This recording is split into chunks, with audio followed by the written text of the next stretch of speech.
Welcome back, traveler of the night. Tell me, do you believe in the things that walk the road when the headlights pass by?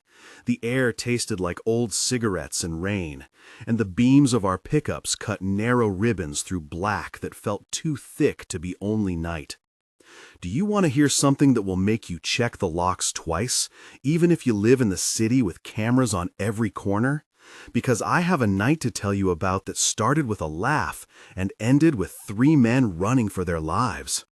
Sit down, grab something to drink, pull a blanket up to your chest if you need to, and if you plan to listen with the lights off, maybe leave one on, just low. I am Ethan Cole. I grew up on gravel driveways and diesel smoke. I fix tractors, and I coach the high school wrestling team. And this is the night in 2019 in Nebraska that changed the way I look at the shoulder of the road forever. I was supposed to be home by 10, but what pinned me to that strip of pavement until after midnight was not a flat tire, and it was not a prank, and it did not make sense in any way that a man who has seen too many things thinks he understands. Before I tell you the full mess of it, know this small, stupid detail that still sits in the toolbox in my garage.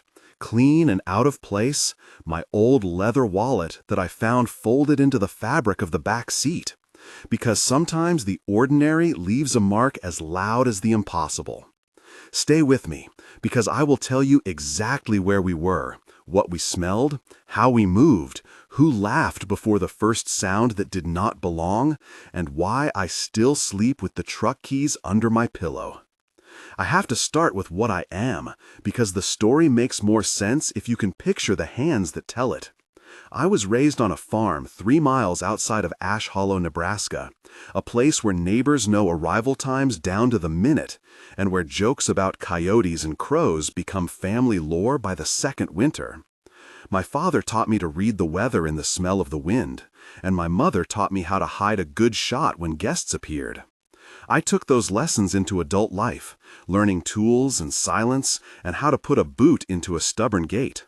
I married Carla in 2014 in a barn that smelled like hay and coffee, and she is the one who made me hang pictures on the living room wall and told me to stop fixing things at midnight. My day job at the co-op is nothing glamorous, but I like knowing which seed goes where and how to get a stubborn tractor to cough back life to life. I also coach the kids across town, which means I spend my evenings yelling encouragement and being yelled at by teenagers who think pain is temporary. That is my life, ordinary and practical and full of small noises you can trust. I did not grow up chasing legends. I grew up chasing deadlines and the best cut of plowshare. When the road we call County Road 7A had a new pothole that season, no one complained much, because that road had always been a bad throat. But it is where 3 of us ended up one October night, because my brother Aaron needed a spare wrench and Mike insisted on taking the long way home. The backstory matters, because when someone tells you they saw something impossible, the first thing you want to know is who was holding the flashlight. My backstory is not cinematic. It is threaded with the smell of oil and the sound of a radio kept just loud enough to drown out the quiet. If you have ever rescheduled a dinner to go wire up lights for the neighbor, you will understand why I was the one who answered the call that night. I will be honest, there are things I lie about to Carla, small things like how late I was, and there are bigger things I have not told her even now, because some truths cling like burrs. That honesty, or the lack of it, is why this story sits heavy with me. It is why when I saw those prints on the shoulder of the road, I did not immediately think of a hoax. I wanted to, believe me, I wanted to say prank, coyote, drunk guy, but the marks did not fit any of those answers comfortably, and the sounds we heard were not like anything I had been taught to recognize. The evening began as one of those local forgettable nights. I left the co-op at 7:50 and stopped by the diner for a cheeseburger, because Carla had been on me all week to eat something fattening and normal. My brother Aaron called around 8:20, said his truck was idling funny and could I swing by with a ratchet. And Mike texted a string of laughing emojis that meant he would be the comic relief and also the one who forgot things. We met at the Shell just outside town at 8:45, an old beacon that still smelled like coffee and tire rubber, and joked about the game that night and some kid who thought he could lift his weight class. There were familiar faces, Sheriff Daniels at the counter having coffee with Deputy Roy, and Old Man Boone outside tinkering with a rusted tail light like he had for 30 years. We loaded into my pickup by 9, the sky a flat sheet of starless blue, and drove toward the back roads because Aaron wanted to check on a gate he had been promising to fix. The road was narrow, trees pressing in like strangers, and the only light was our headlights and the neon from the drugstore that made the horizon glow faintly. At first it was ordinary enough to joke about cornstalk ghosts and the one time Mike got himself stuck in a ditch. We rolled the windows down because the air had that sharp edge to it that foretells cold, and someone hummed a song badly and we all laughed. Then the truck radio sputtered, and the signal flared into static like a breath being held too long, and the microwave of the world that keeps phones polite went dead. That little technical hiccup was the first wrong note. I remember reaching to fiddle with the dial and feeling the hair on my forearms stand up as if the night itself had made a sound I could feel. The inciting thing that made us all notice was small and stupid, and later would be the anchor people kept asking about, because you can point to a single detail and say this proves something strange happened. We were rounding a shallow bend when Mike spotted something on the shoulder. And because Mike is the sort of man who honks at raccoons in a funny voice, we laughed before we saw it. At first we thought it might be a coyote, ankle twisted, head down in a ditch. But when the light caught it, there was a shape that made our laughter die in our mouths. It was big enough to duck under a fence and stand as tall as a man who had forgotten how to be a man. And its fur had patches that sat like a vest across broad shoulders. And the way it held itself had a cautious curiosity that felt too intelligent for a wild animal. Aaron said, "There is something not right about that." And everyone leaned forward, the cabin smelling like diesel and burgers, and our breath started showing at the edges of the windows, though the air did not feel that cold. I rolled the window down, and the night came in, wet and alive, smelling of river mud and a sharp metallic tang. And a sound came then that I will never unhear, a breathing that was wet and low, but not animal in any way I could name. The creature turned its head so fast my stomach lurched, and it looked at us with eyes that caught the light like coins. And it tilted its head in a way a dog might, but its face was longer, and the teeth showed in a line that was too human. I said something stupid like, "Do you see that too?" And Mike said, "Yeah, I see it. Are we pranking each other?" And for a moment we laughed at our own fear, because laughter is a way to bind panic into something manageable. But then the creature did something none of us expected, and it stepped into the soft gravel of the shoulder and left impressions in a pattern that made the hairs on my neck feel like writing. The prints were big, longer than my boot, and narrow at the heel, and the toe spacing was wrong. Pigeon-toed, but with a stride that matched a man walking. It was the wrongness that mattered. Aaron, who had been messing with his phone, took a picture, and the screen shimmered and glitched as if the image had to translate something it was not made to carry. He laughed, a thin sound, and that laugh was a cliff, because what came next changed everything. The encounter that followed is the one everyone wants to hear about, and I will tell it with as much detail as my memory will tolerate, because that moment sits at the center like a bruise. We stopped the truck and killed the engine, because it felt obscene to keep moving past whatever was there, and for a beat there was nothing but our breathing and the soft click of the hazard lights. I stepped down out of the truck first, because I have always been the one who moves forward in dumb situations, and the gravel cracked under my boots like someone scratching a match. The air was sharp, tasting metallic, and the ground itself seemed to hold sound differently, like a thin membrane that echoed smaller noises louder. I called out, "Hey, you okay?" thinking I would find a wounded dog or some lost farmer. And the creature answered in a way I cannot explain, a low vocalization that had pitch and rhythm and a wet undertone like someone breathing with a mouth full of water. I remember Aaron saying, "Ethan, do not." And I remember Mike taking 2 steps back, pulling his jacket tighter, but my feet were glued, because part of me was a child wanting to see the impossible. It stepped forward, slow and measured, and I could see the muscle under the fur moving like machinery. Up close, the patterns on its coat were strange, like a vest cut from dark and lighter hair that traced a shape across its chest as if it had been dressed in shadows. There was a smell of iron and old leaves, and something floral under it that did not match. It cocked its head and sniffed the air, and then it did the thing that made my voice fail me. It reached gently with a paw that looked almost like a hand and placed something on the gravel between us. It was a leather wallet, the kind my father used to carry, scuffed and familiar, and I knew in the instant my fingers closed around it that it was mine, that I had left it open under the passenger seat of my truck the week before. I remember thinking that this was the universe paying back small debts, and laughing for a second, until it showed. Its teeth, and the laugh died. We talked then, not with words at first, but with a stuttering between us, as if the night had given us a phonetic alphabet that did not belong to speech.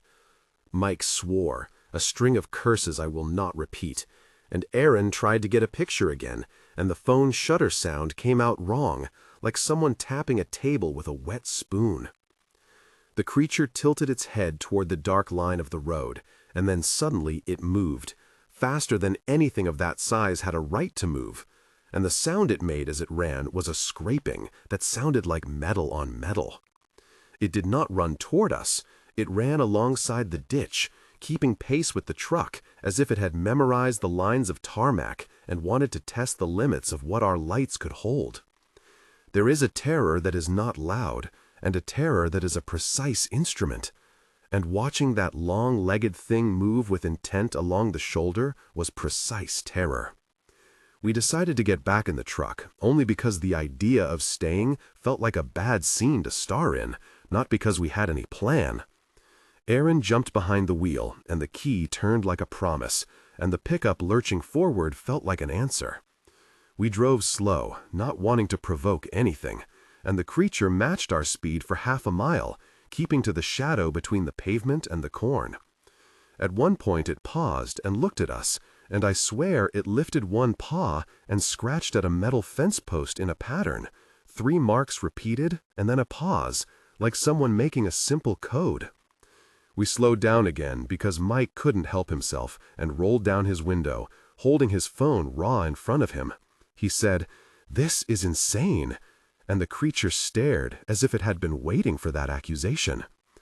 Another car came from the opposite direction, and we flashed our lights, and for a breath the thing backed away from the roadside and crouched in the ditch like a man who had been caught. We drove on, hearts hammering, deciding if we should follow home and call the sheriff and make sense of it all. We did not call at first because we were 3 men with more bravado than sense, and because in small towns you weigh your words before you surrender them to the force of official explanation. It was impulsive and stupid that we turned around a mile later to see if it was still there. We found instead 2 things that would haunt me. One was a long set of scratches on the passenger side door of my truck, precise and parallel, not haphazard like an animal strike, but ordered, like someone taking measurements. The other was that Mike's watch had been removed, lying On the ground, face up and perfectly clean as if it had been polished and placed there. Aaron, halfway between speech and sob, picked it up with fingers that shook and said, "What the hell?" And the watch was his grandfather's, the one he wore to funerals. These small domestic things, taken and returned in cold and specific ways, are the reasons people in my town talk about trophies, because what else do you call items that come back like proof that something has been watching your life and cataloging it? We ran then, in a way people run when they have decided that a road is not a safe place to be when the dark is watching. The truck moved like a thing propelled by panic, and we yelled names at each other in breaths that did not connect. Mike tried to call Carla, and the phone would not hold a signal, the screen pulsing but refusing to connect to anything useful. and Aaron was silent, except for the sound of the stertorous breathing that has nothing to do with sleep and everything to do with fear. I remember a momentary clarity when we were past the lights and into the backyard where the maples grow, and I considered the wallet in my lap and how ordinary it looked, how stupid it felt to cling to a single item as proof when my hands were shaking so badly I could not hold the steering wheel steady. We pulled into my gravel drive and let the engines cool like we had all been holding our breath for a long time. Carla opened the door with a question on her face because she had been awake and knew my habits, and the three of us looked ridiculous as men who had been through something and could not yet form it into language. We explained as best we could, starting with jokes and then stuttering into seriousness. The sheriff came out, Sheriff Daniels, a man with a belly for coffee and a jaw for keeping order, and his flashlight passed over the scratches on the truck. He measured them out later with a tape, writing numbers in a small notepad with a careful hand, and when he frowned, his face got smaller in a way that means new things have entered his ledger. He took a sample of the soil at the point where the wallet had been set down, small bits of gravel and a smear of something that did not look like blood. The first night itself ended in a mix of adrenaline and mundane paperwork and a police report that would go to the station and sit in a folder under other small mysteries. That was the easy part. Over the next week, the town did what small towns do, which is to talk and joke and then stop talking when a rumor becomes too close to home. Old Man Boone told me to keep my shotgun leaning where. I could see it, and Deputy Roy tried to look confident while shadowing the edge of County Road 7A on patrol. Professor Lena Ortiz from the State University reached out by phone when a student of hers who lived in town sent her a fuzzy photo. She asked a lot of good questions about stride pattern and gait and whether the scrapes on the truck were parallel, interlaced with curiosity that smelled of lab hours and not of fear.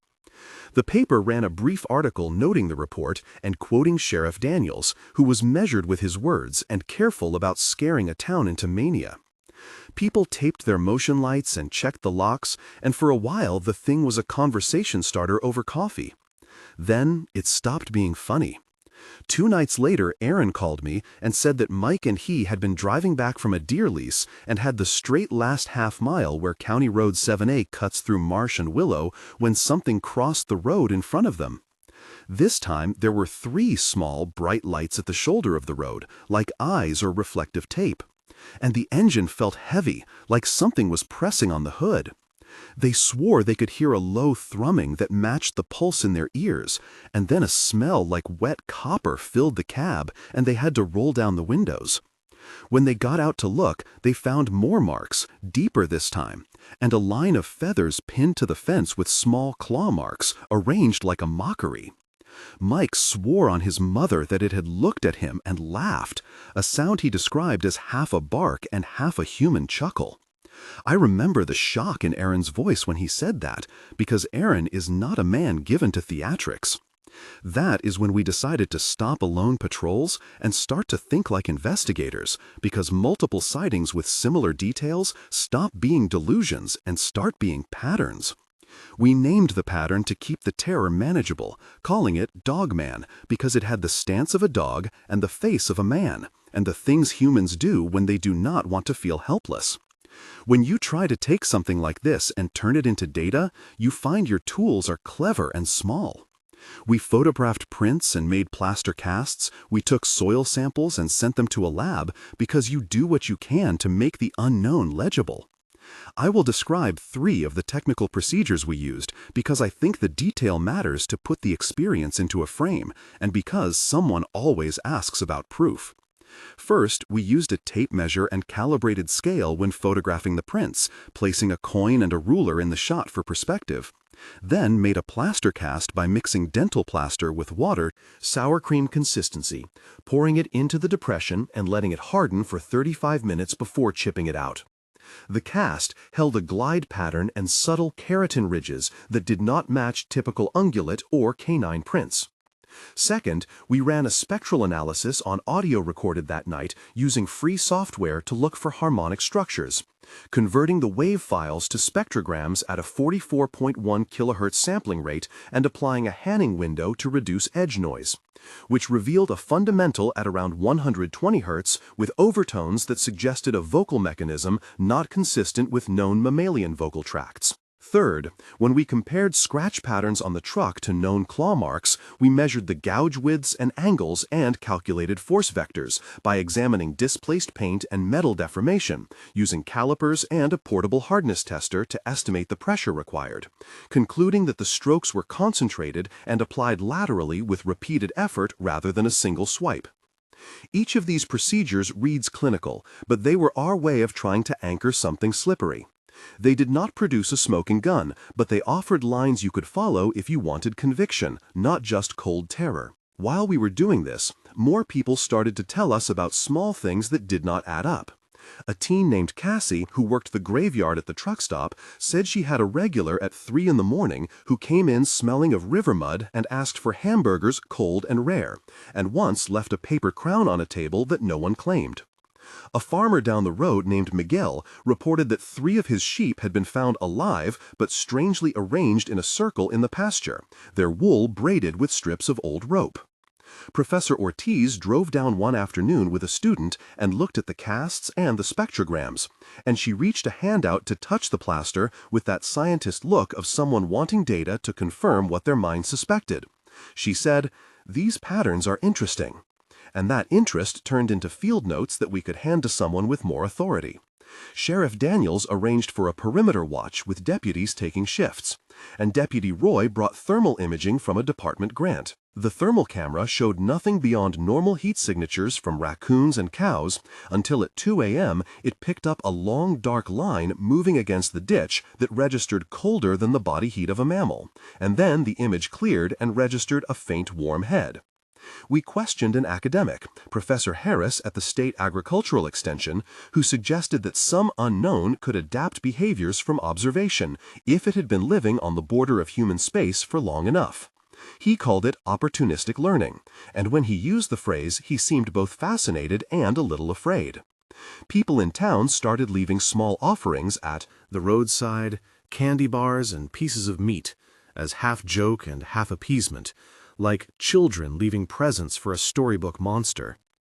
That act of feeding a talisman out of fear felt uncannily like admitting the presence as a power instead of treating it like a fluke.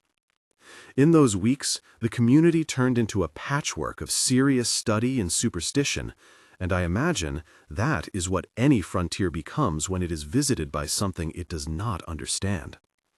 The nights following the first encounter were a series of smaller horrors and near misses, each one slowing our breaths and making sleep a careful, monitored thing. One night, Aaron and I decided to set up a camera on a tripod with a wide-angle lens and infrared capabilities, and leave it pointed at the spot we had first seen the creature. We sat in the truck with the motor off and watched the screen, whispering theories and counting road signs by numbers so we would not fall asleep. At 2:12 in the morning, a shape crossed the frame, and the infrared picked up the heat signature in a way our eyes could not. It moved strangely, almost pruning its knees at the wrong angle, and its head tilted as if listening to a conversation only it could hear. We started the truck, and it clambered like a shadow into the ditch and then ran parallel to us, as if it had a set course.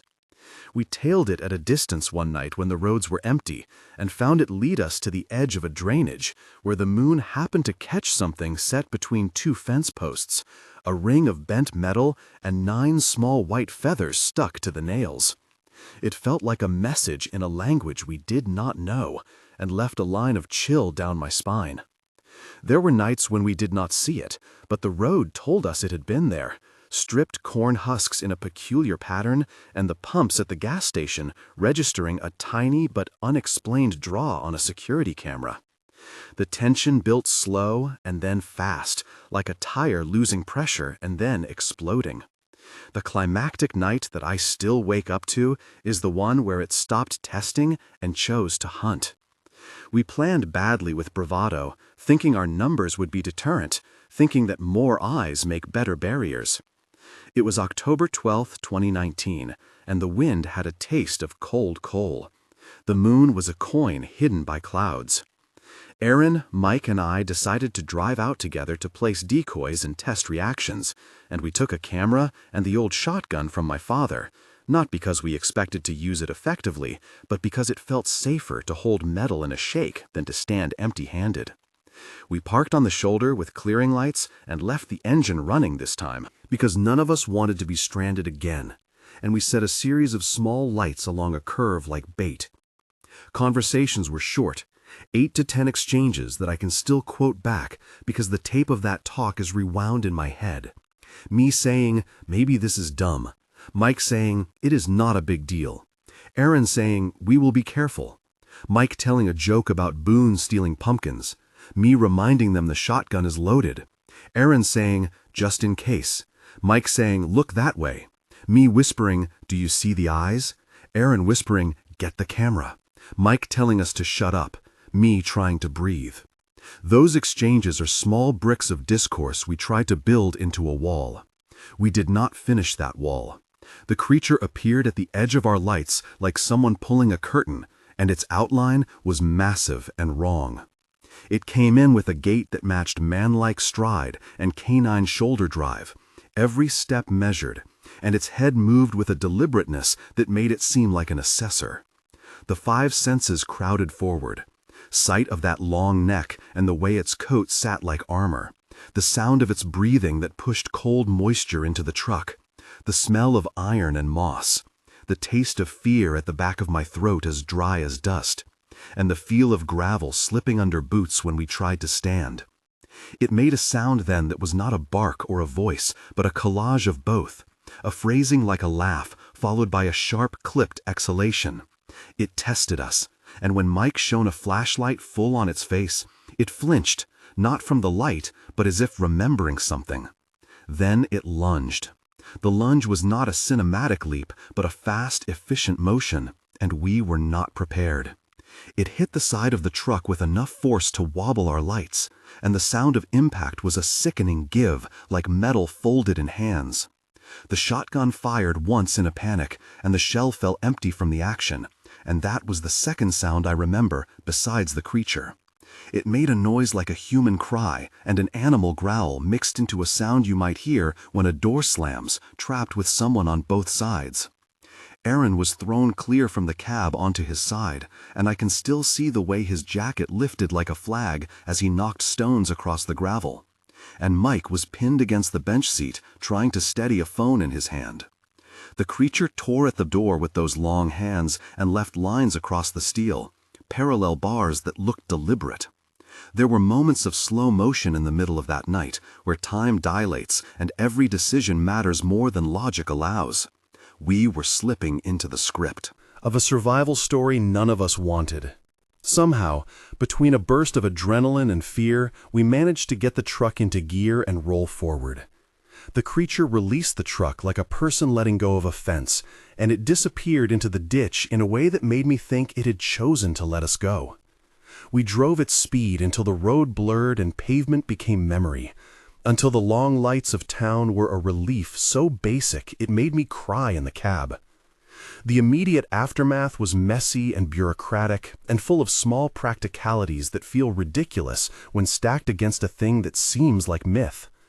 We went to the sheriff and made reports, and the station smelled of coffee and paper and old vinyl chairs while we told our story in parts and then again. And Sheriff Daniels took the measurements and photographs and admitted to me in a lower voice that he had never had to measure scratch marks that were so straight and deliberate. He issued a bulletin and asked people to be careful, and the call out for volunteers who thought maybe they could help turned into a sleepy list.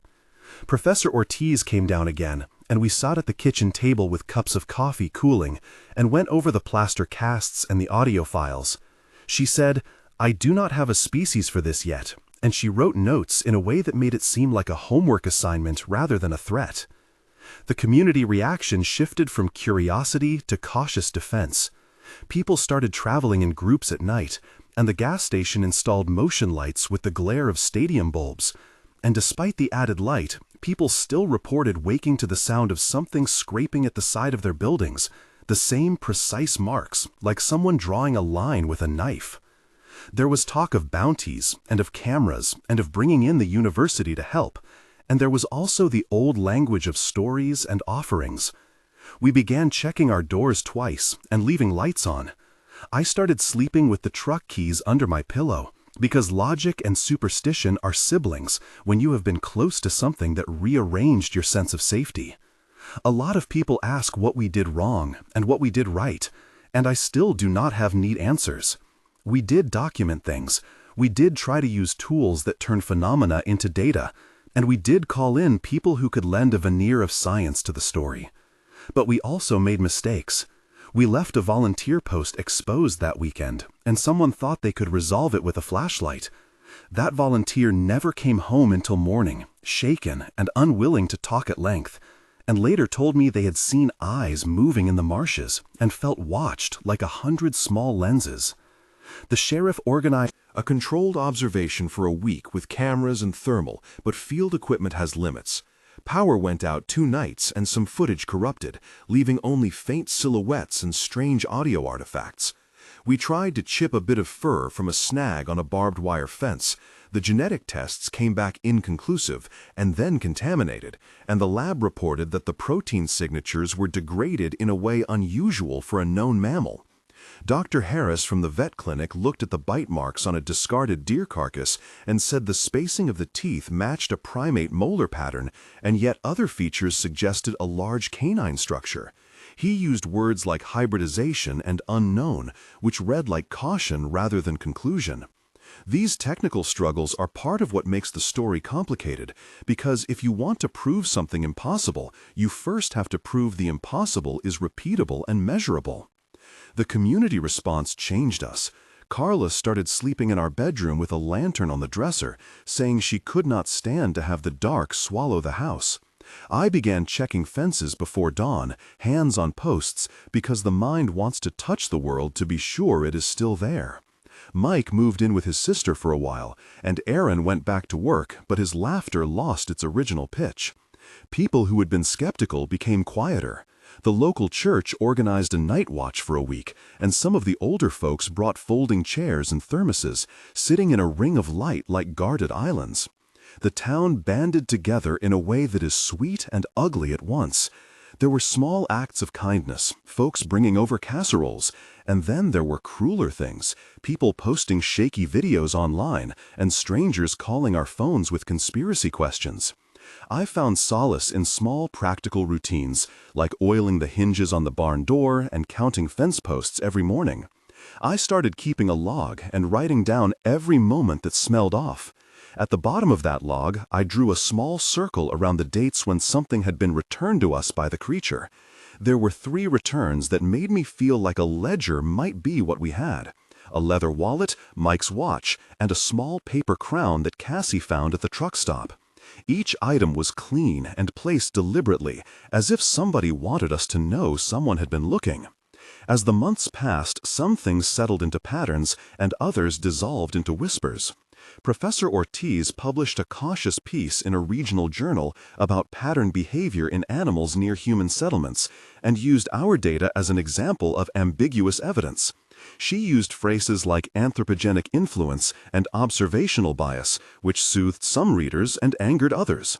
Sheriff Daniels closed the active investigation for lack of actionable evidence, but kept an active watch on his own time, driving the stretch of road after midnight, sometimes just because he could not help himself. People adapted rituals around the idea of safety, like leaving porch lights on and walking dogs in pairs. I learned to sleep with one ear open and a loaded flashlight next to the bed. There were nights when we heard nothing at all and woke to sun and neighborly normalcy. And then there were nights when sound carried differently, and you could tell by the way the air held its breath that something had come close. We learned to accept ambiguity, not because we liked it, but because it was the only honest position left. A month after the main sequence of events, things had cooled publicly. The paper ran a human interest piece that framed it as a series of local mysteries and included pictures of our plaster casts and a quote from Professor Ortiz explaining that her data was not definitive. The town settled back into routines with the careful addition of new checks, and Aaron went back to his job full-time. At 1 month, I found a feather on my rear bumper, white and clean and stuck in the seam of the metal like a bookmark. I kept it in a mason jar beside the TV, and sometimes I would look at it and turn it over in my palm and feel very small.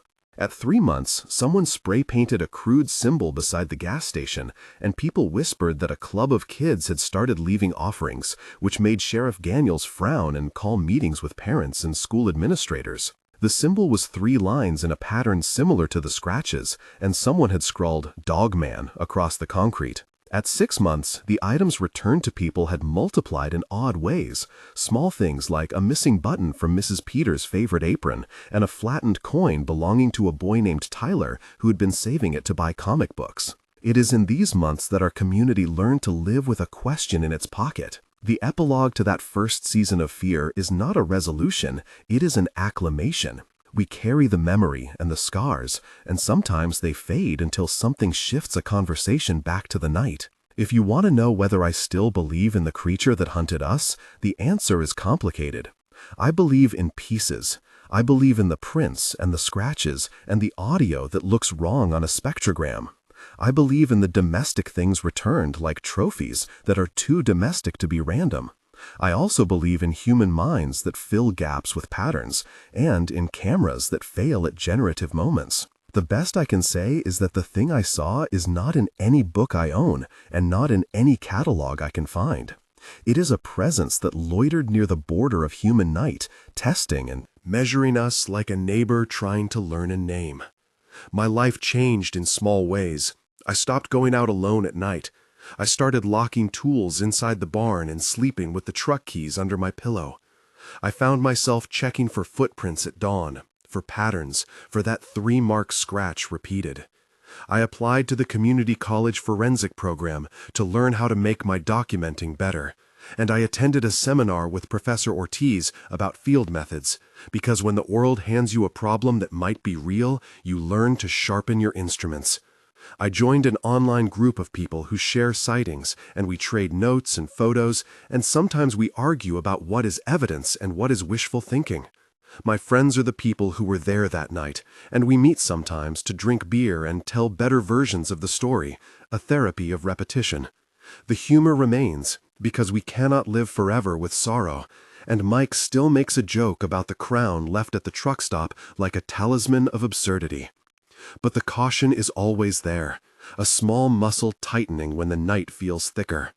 There are moments of sharp regret I carry with me, episodes of clarity that came too late. I regret telling the sheriff that we were fine the first morning because I thought it would keep Carla from worrying. I regret not accepting the first offer from Professor Ortiz to bring field equipment sooner because we treated it as a backyard ghost instead of a phenomenon worth a formal study. I regret the casual bravado that made us go back to test it on October 12th and bring Mike and Aaron into a moment they did not need. Yet there is also gratitude that we lived and that the night allowed us to go on living. Grief and gratitude can sit in the same room. People ask me whether I am afraid now, and I say yes, and then follow with the most human answer I can. I am careful. I look at the shoulder of County Road 7A differently. I see patterns in scratches and feathers where before I saw only the usual debris of rural life. I check the feeds from the security camera with a more acute eye, and when the wind sounds wrong, I stand and look out the door. If you have been with me this long, I want you to do 2 small things that help more than you might imagine. First, tell me in the comments if you have a story that starts with something small and ends with something impossible, beginning your line with "I saw" so I can find your story quickly. Your stories help people feel less alone, and they help me decide which strange threads to follow next. Second, subscribe if you want more of these accounts and if you value careful detail and community verification, because each of these nights is heavier when you carry it alone. If this story stirred something in you, leave a like and share it with someone who sits awake at night thinking about the unknown, because our nights are easier when we count witnesses. I will be back with the camera footage and the audio files linked in the description below, and I read every message. 1 month later, I found the feather from my jar gone, and in its place, a small scrap of leather with 3 shallow notches, neat and deliberate. I kept it because to throw it away felt like erasing evidence or hope, and I do not know which is worse. At 3 months, the sheriff forwarded me a report of a similar scratch pattern on a pickup truck 20 miles away, and the man who called used words like apology for the destruction, but also curiosity, because people cannot help but lean toward stories that ask questions. At 6 months, I found myself standing by County Road 7A at dawn with the rising fog and the smell of wet corn on the air, feeling the exact prick of being observed, and I understood that whatever walked that shoulder had not left us entirely. The scratches, the returns, the odd arrangements of feathers and coins had become a vocabulary. We did not have a translation. We had clues. The creature had chosen to show itself in a way that was as much communication as threat, and I keep telling myself the best defense is to listen and to document.